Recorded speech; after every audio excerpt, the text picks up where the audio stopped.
Энэхүү нэвтрүүлгийг Joyce Meyer-ийн үйлчлэлийн хамтрагчид болон түүний найз нар нь ивент итгэсэн бол тулгарч буй асуудлаас зогдох нь хизээч шийдэлд хүрдэггүй. Ногдмол зүйлс гэдэг маань хүмүүсээс нууж гинчээсэн мэддэхийг хүсдэггүй бид бүгдийг бохирдуулж байдаг зүйлсийг хэлдэг.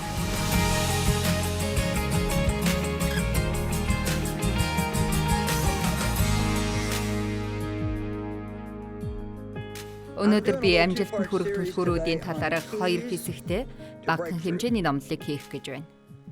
Амжилтанд хүрэх хэрэгтэй гэдэг нь ерөнхийдөө таны хийхийг хүсэж байгаа зүйл өөрөө хэн болохыг үнэхээр мөрөөдөж хүлээж авахыг хүсэж байгаа зүйлд чинь саад болоод байгаа ямар нэгэн зүйлийн эсрэг та тэмцэн гэсэн үг юм. Хамгийн ихний оролдлого хийх хэрэгтэй зүйл зохистой зүйл бол Бурхан биднийг тухайн зүйлээс салгаж бидэнд туслахын төлөө залбирах хэрэгтэй байдаг. Бурхан бидэнд туслахын тулд байнга залбирч байдаг боловч бид үнэндээ түүнээс тусламжийг ховорхон хүсдэг. Та тусламжийг Бурханаас гуйвал таны хийх хэрэгтэй зүйлийг тэр танд өгөх болно гэсэн үг юм. Тэр бүхэл зүйлийг таны өмнөөс хийхгүй. Харин хийх хэрэгтэй ямар нэгэн зүйлийг танд өгөх болно. Өнөө өглөө би нэлээд чухал зүйлийн тухай маш тодорхой хэлж өгсөн гэж бодож байгаа. Гэхдээ миний хэлхийг хүсэж байгаа зүйл маань та магадгүй өнөө өглөө энд байгаагүй байсан бол таны амьдралд ямар нэгэн зүйл хийхийг Бурханаас асуун залбирсан бол түүний танд хэлэх хариуг та сонсохын тулд эсвэл тэр таныг хэрхэн хөтлөн дагуулахыг харахын тулд та өөрийгөө бэлэн байлгах хэрэгтэй. Мөн Бурхны танаар хийлгэмээр байгаа зүйлд та өөрийгөө бэлтгэх хэрэгтэй. За одоо наашаа анхаарлаа хандуулна уу? Бид зүгээр л сууж юу ч хийхгүй байх зур Бурхан бидний төлөө бүх зүйлийг хийхгүй.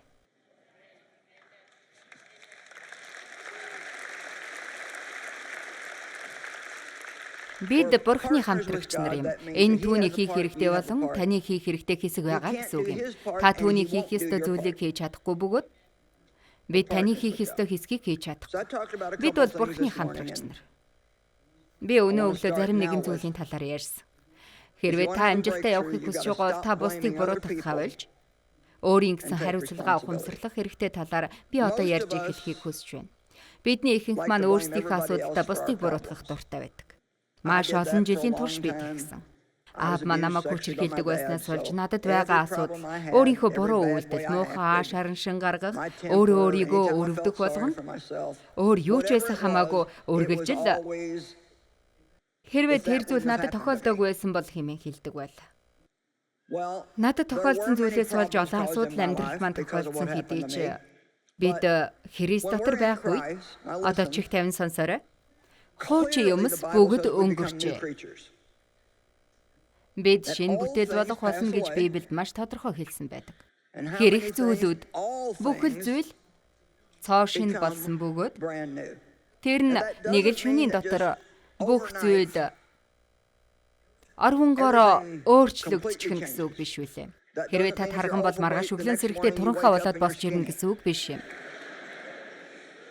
Мөн та халдсан бол дараагийн өглөө толгой дүүр үстэй болоод босч ирнэ гэсэн үг биш юм. Шин бүтээл гэдэг нь бид сүнсний шин шавар болно гэсэн утгатай гэдэгт би итгэдэг. Энэ нь хэдийгээр бид альва зүйлүүдийг даван туулах хэрэгтэй ч гэсэн Бурхан биднийг нэгэн суурин дээр тавина гэдэгт би итгэдэг. Бид маш олон зүйлс суралцах хэрэгтэй. Тэдгээр энийг нь Бурханы дуу хоолойг сонсож түүнд дуулууртай байх явдал юм. Харин та дахин төрж Христийг хүлээн авах тэр мөчид миний хэлхийг сонсно. Бурхан өөрийн хүүхдүүддээ амласан бүх зүйл таны хувьд ч гэсэн хүлээн авах боломжтой болох болно. Хэрв Бурханы амласан зүйлийг хэн нэгэн хүлээн авах боломжтой бол тэрхүү хэн нэгэн нь та байж чадна. Та байж болно. Амен. Гэвч энэ бол миний буруу биш гэж та хэлдэг. Тийм ээ. Таны амьдрал тохиолдсон зүйл таны буруу биш.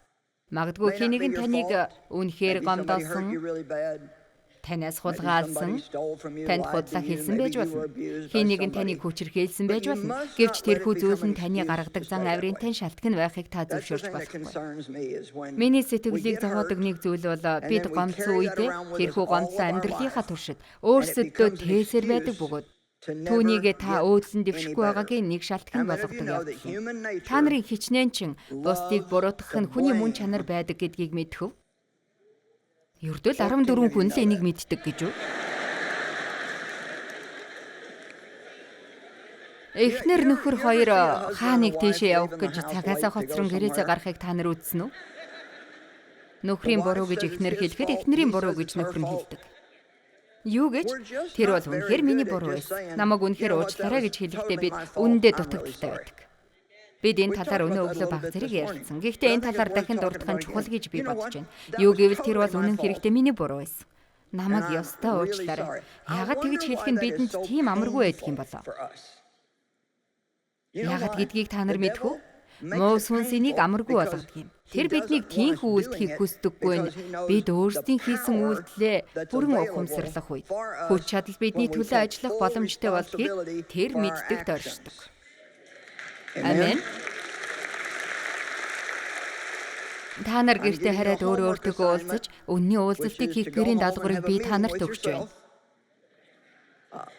Та өөрөөсөө асуугаасай гэж миний хүсэж байгаа нэг зүйл бол миний амьдралд байгаа бусдыг буруутгаад байдаг ямар нэг зүйлийг зогсоох цаг нь болсон уу? Мөн тухайн зүйл нь тэдний буруу байсан ч хамаагүй тэрнийг засахын тулд би Бурхантай хамтарч ажиллах хариуцлагыг өөртөө бүрэн хүлээн авахар юу байна вэ?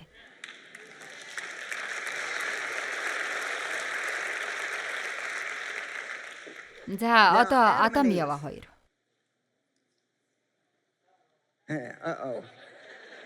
Эхлэл 3:11.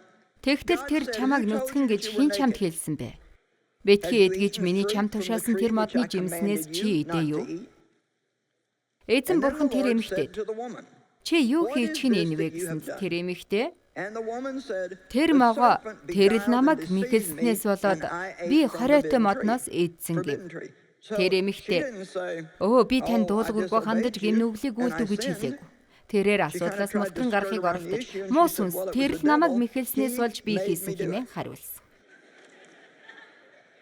Тэгээд эзэн бурхан Явагаас эргэж нөгөө могоод чи ийм хэрэг хийсэн учраас хамаг мал адгуус хийгээд хээр талын хамаг зэрлэг амьтдаас илүүгээр хараагдав. Чи хевлийгээр мөлхөн явж амьдралынхаа бүх ил хоногудад тоос шороо идэх болно. Би тэр эмэгтэй та хоёрын хооронд бас чиний үр тэр эмэгтэйн үрийн хооронд дайсагнал үүсгэнэ. Тэр үр толгоогчин бяцалж түүний өсхийг чи нийцэлнэ гэв.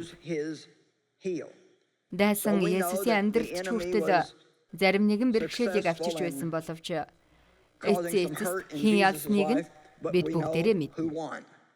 Амен. За тэгэхээр чи юу хийж гин энэ вэ хэмээн бурхныг асуухад энэ бол муу сүнс байсан гэсэн. Энд гарч байгаа хүмүүст бурхан үүрэг хариуцлагыг наагдуулсан байгааг та нарыг олж хараасай гэж би хүсэж байна. Эмэгтэйд хандаж өөрийн чин жирэмсний бэрхшээл зүдгүүрийг би бүр ихсгэн.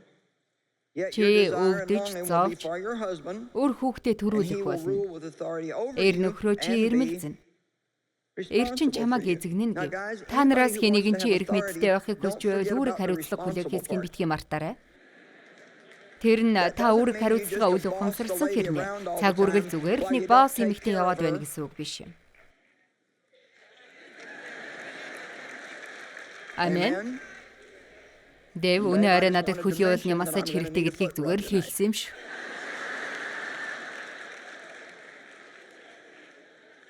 Тэгээд эзэн Адамд хандаж та нар харж байна уу тэр эхлээд Еватай ярьсан. Дараа нь тэр муу сүнстэй ярьсан. Одоо тэр Адамтай ярьж байна. Тэрээр Адамд чи эхнэрийнхээ үгийг сонсож бэтгий эдгэж миний чам тушаасан модноос идсэн учраас Би цаашаа үргэлжлүүлэхээс өмнө та нарт нэг зүйлийг хэлэхэд энэ нь нөхөр эхнэрийнхээ үгийг хизээж битгий сонсгосон утгатай биш шүү. Эрчүүд эхнэрүүдийнхээ үгийг битгий сонсгосон амьдралын туршдах хөтөлбөрийн суурийг тавьж байгаа хэрэг биш үлээ.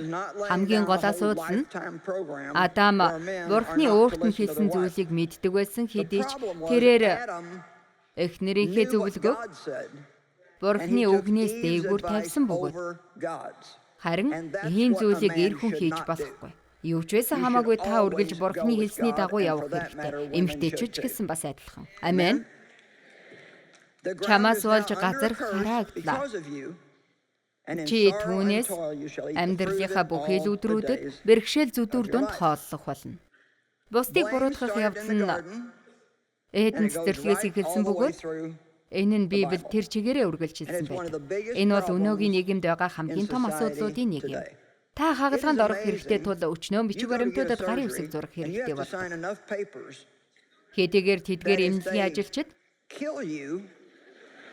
таныг 20 удаа алсан боловч энэ нь тэдний буруу биш байдаг. Өнөөдөр юу ч хэний ч буруу биш байдаг. Энэ бол үнэхээр хүүгийн зүйл юм. Хэн ч юуны ч төлөө ямар ч хариуцлага хүлээхийг хүсдэггүй тийм нийгэмд бид амьдарч байна. Гэвч итгэгч хүмүүс болох бид тэдгээр хүмүүсээс дээр байж суурьндаа бат зогсож Бурхны хүчрхэг эрэгтэй эмэгтэй хүмүүс байх хэрэгтэй.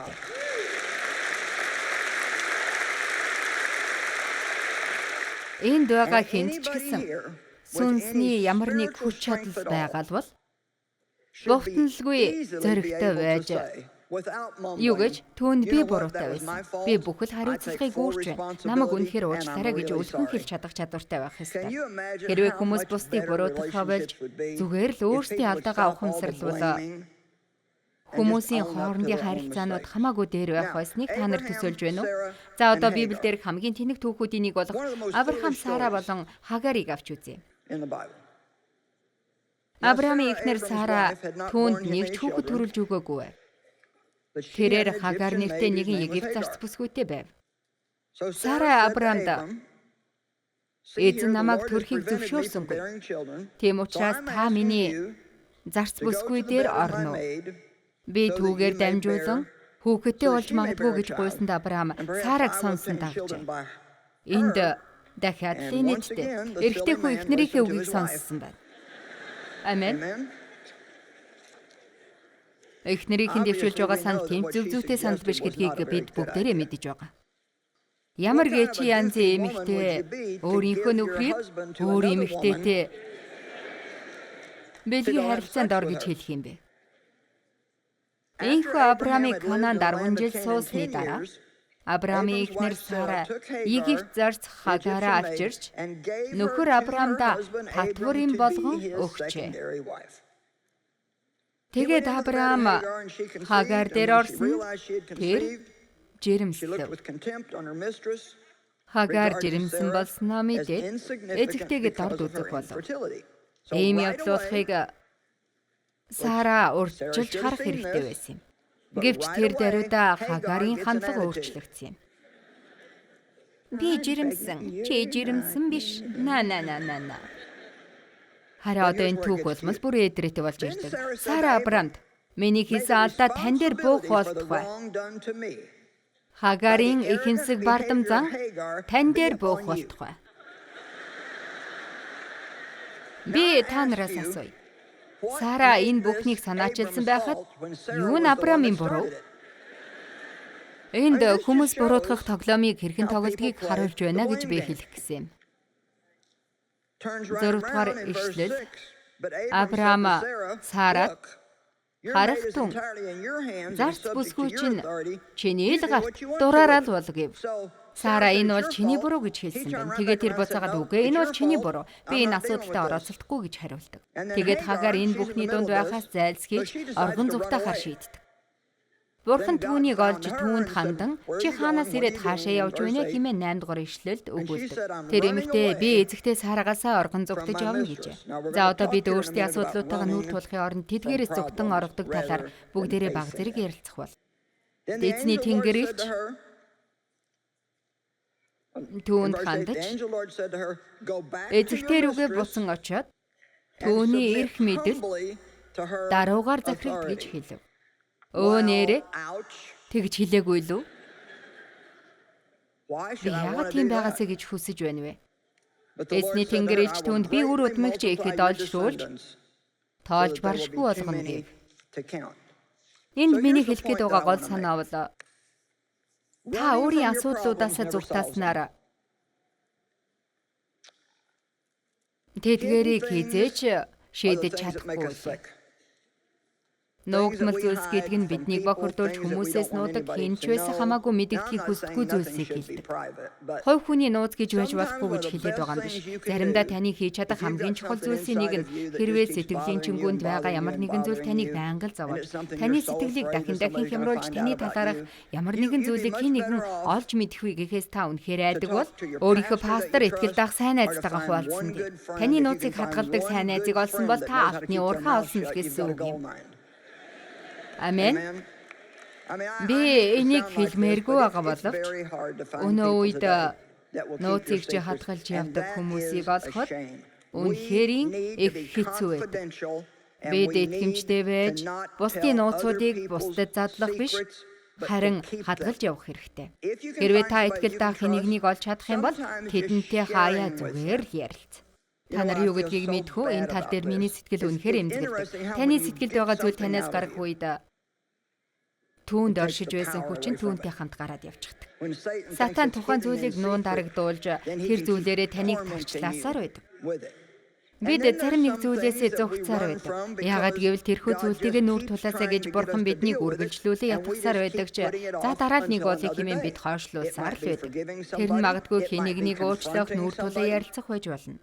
Мөн таны амьдралд хэнийг нь таныг ашиглаж тантай зөв бус харьцаж танаас хэтэрхий ихийг шаарддаг таны эцэг эгчин байж болно.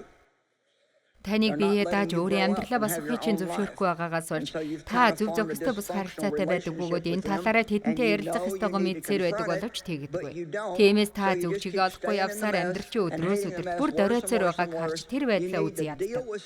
Та тухайн зүйлтэйгээ нүүр тулж тэр зүйлээсээ ангижирч амжилтанд хүрэх хэрэгтэй бөгөөд Бурхны танд бэлдсэн тэрхүү жинхэнэ амьдралд орох хэрэгтэй. Амен. Та өнгөрсөн амьдралдаа хийсэн зарим нэг зүйлс рүүгээ буцаж очиод засч залруулах хэрэгтэй байдаг. Тэднийг ингэж засан залруулж чадахгүй ч гэсэн зарим нэг зүйлийг засч болох бөгөөд магадгүй Бурхан таныг өнгөрсөн зарим нэг зүйлээ зас залруулаасаа гэж хүсч байж болох юм. Тиймээс би та нарт нэгэн түүхийг хэлье. Энэхүү түүхийг би өмнө магадгүй нэг эсвэл хоёр удаа ярьсан байж магадгүй. Би ааваасаа зүгтхийн тулд нэгэн залуутай дөнгөж 18 настай байхдаа гэрлэж бэлгийн хүчирхийлд автагдсан байсан тул хэнийг намайг огтхон ч хүсэхгүй гэж би үнэхээр боддог байлаа. Зүрх сэтгэлийнхээ гүнийг гүн далдаа хийж байна гэдгийг мэдэж байсан ч би зүгээр л хэн нэгнийг хүссэн юм. Хинч надтай байхыг хүсэхгүй гэдэг айцаас болж би энэ залуутай гэрлсэн ба тэр гэрлэлт маань 5 жилийн турш үргэлжлэх өөр нэгэн тарчлал байж үлээ. Тэрээр худал үннээр мунхруулж чадах залтай бөгөөд мөн хулгаач жижиг гарын хулгаач байсан. Би нэгэн компанид цалин тавих ажлыг хийдэг байсан. Тэр надаар янз бүрийн хамаагүй хүмүүс зориулж зарим нэг мөнгөний чекийг бичүүлж автлаа намайг мунхруулдаг байж байлаа. Дээр үед мөнгөний чекийг газар сайгүй маш амархнаар бэлэн мөнгө болгон хүлээн авах боломжтой байдаг байсан. Та зүгээр л хаач ороод би энэ чекийг бэлэн мөнгө болгоо авмаар байна гэж хэлэхдээ танд бэлэн мөнгө болгоо өгдөг байсан. Миний хэлэх гээд байгаа гол санаа бол нөхөр маань миний толгойг эрэхтэл намайг мөнхруулж чадсанаас болж байгууллагын мөнгнөөс маань надаар хумслуулдаг байв. Та нарын өмнө нэгэн цагт хулгайч байсан номлогч зогсож байна. Ингэж л Бурхан биднийг өөрчилж чаддаг бөгөөд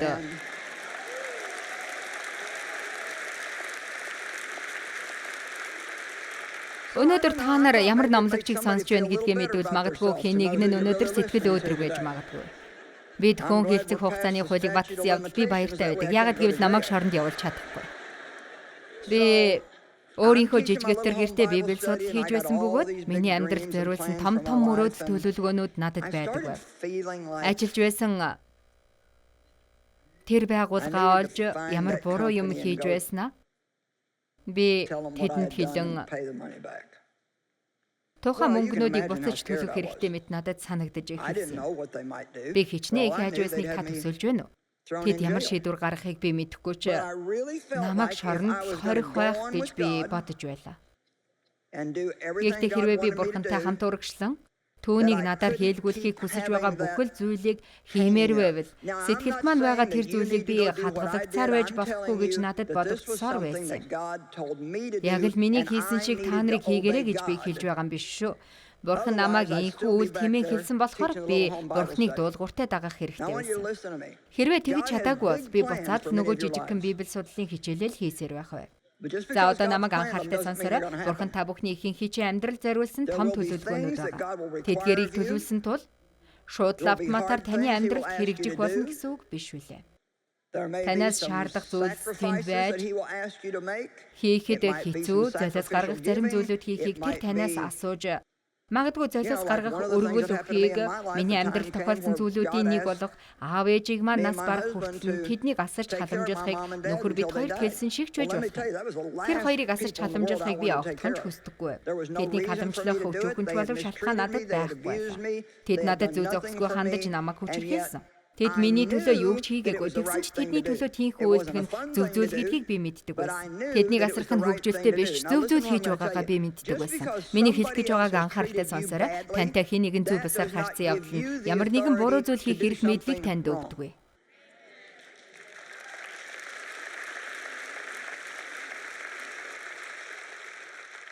Саяны нэг л өгүүлбэрийг хэн нэгэнд сонсгохын тулд Бурхан таныг өнөөдөр нааш нь явуулсан юм.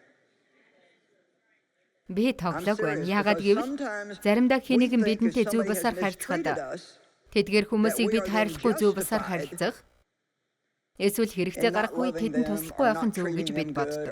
Чиний надад үйлцэн зүйлийн дараа би яахаараа чамд туслах ёстой гэж гэдэг. Яагаад гэвэл Бурхан тийхүү үйлддэг бөгөөд чи ч бас Бурхан шиг үйлдэх ёстой. Тийм ч учраас та Тэнгэрт байгаа эцэгтэйгээ адилхан гэдгийг харуулахын тулд дайснаа хайрл. Тэднийг ивэ гэж тэр хэлсэн байдаг. Хэрвээ бид дэлхийд байхдаа Бурханыг төлөөлөх ёстой юм бол бусад хүмүүс шиг амьдарч болохгүй юм. Энэ дэлхийн хүмүүст ойлгомжгүй. Эсвэл хүний ай ухаанд багтахгүй тийм зүйлүүдийг бид хийх ёстой боловч тухайн зүйлийг хийх нь зөв учраас бид тийхүү үйлддэг. Аав ээж маань урт насалсан, маш урт насалсан. Маш урт удаан хугацаа. Настай хүмүүсийн сайн асрамжийн газар байлгахын тулд бид маш их мөнгө зарцуулж байлаа. Эцэг эхийн маань захиж байгаа зүйлсийг авчрах болон тэдний төлөө янз бүрийн зүйлс хийхэд надад туслах нэгнийг би хөлсөлж авсан юм. Тэдний төлөө энийг хийх ямар ч шалтгаан надад байгаагүй боловч тэгж хийсэн маань сүнснийхээ ертөнцид нөлөөлсөн хамгийн хүчтэй зүйл байсан. Тэр надад сүнсний хүч чадлыг өгч бас сатаны хүчийг түүнээс холдуулсан юм.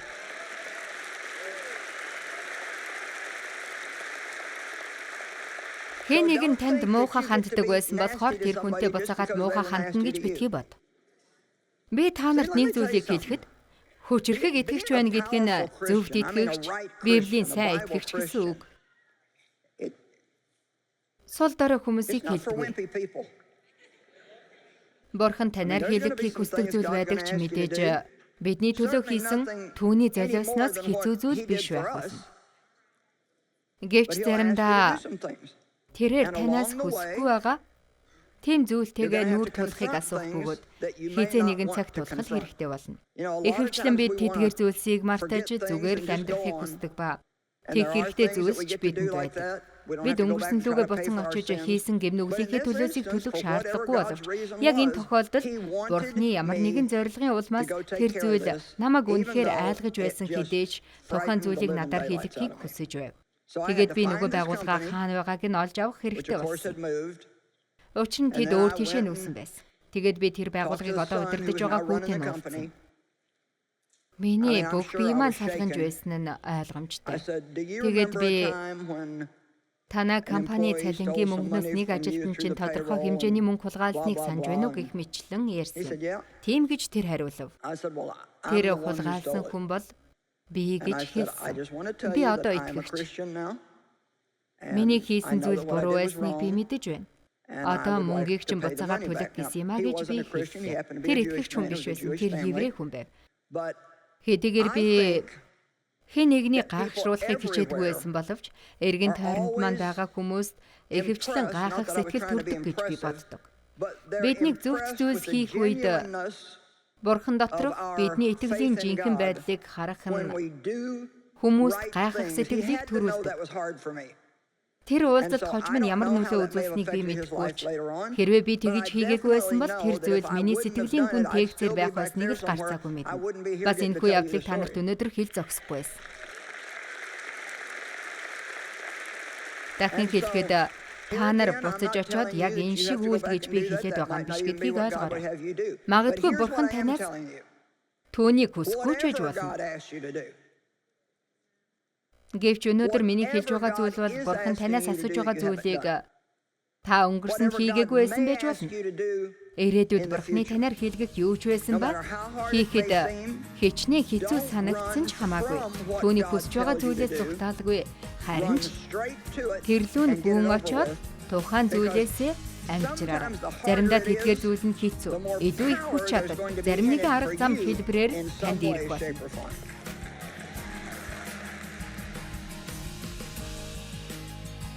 Бурханы танаар хийх хүсэж байгаа зүйлээс битгий зүгтаа тэр зүйл рүү гүн орч. Хариуцлагаа ухамсарлаж түүнийг засахын тулд Бурхантай хамтарч ажил. Таны амьдрал амжилттай байхын хамгийн чухал түлхүүрүүдийн нэг бол энэ юм.